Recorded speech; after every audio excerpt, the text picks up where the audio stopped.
বন্ধু, একটা কথা মনে রাখবেন, আপনার স্ত্রী শুধু আপনার কাছে এসেছে পোশাকের জন্য নয়, খাবারের জন্য নয়, টাকা পয়সার জন্য নয়।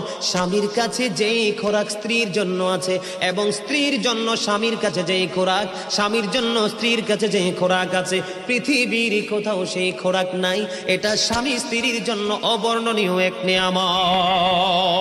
স্বামী স্ত্রীর মধ্যে যেই প্রেমের আবেগ ঘন মুহূর্ত তৈরি হয় রে 14 গ্রামের যুবক, আমার দাদা ভাই যারা বুড়ো হয়ে গেছো, এখনো দাদু দুনিয়ার বুকে বেঁচে আছে, এখনো যদি দাদু যদি এক খিলি পান তোমাকে মজা করে বানায়া দেয়, পান চিবাইতে চিবাইতে তোমার ঠোঁটগুলো লাল হয়ে গেল, জিহ্বাটা লাল হয়ে গেল, আর দুজনের মধ্যে আবেগ ঘন মুহূর্ত তৈরি হলো।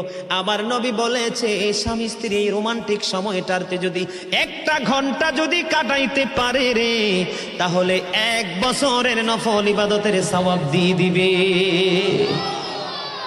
এরে যুবক, বউকে কষ্ট দিও না। স্বামী স্ত্রী যদি কিয়ামতের দিন কমপ্লেইন করে, তুমি যত বড় মোল্লা সাহেব হাজী সাহেব হও, নসিবই জুটবে না।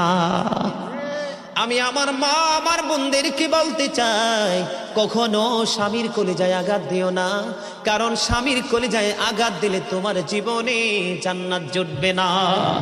বন্ধুরে আমার, আমি আমার নবীর জীবন থেকে যদি আপনাদেরকে আরেকটা এক্সাম্পল দেই বন্ধু, এখন আমি আমাদের দেশে স্বামী স্ত্রীর মধ্যে গলদ আছে না নাই? বর্তমান সমাজের যুবক যুবতী, নববধূ নবদম্পতি যারা স্বামী স্ত্রী, তাদের মধ্যে ম্যাক্সিমামই কলহ আছে না নাই?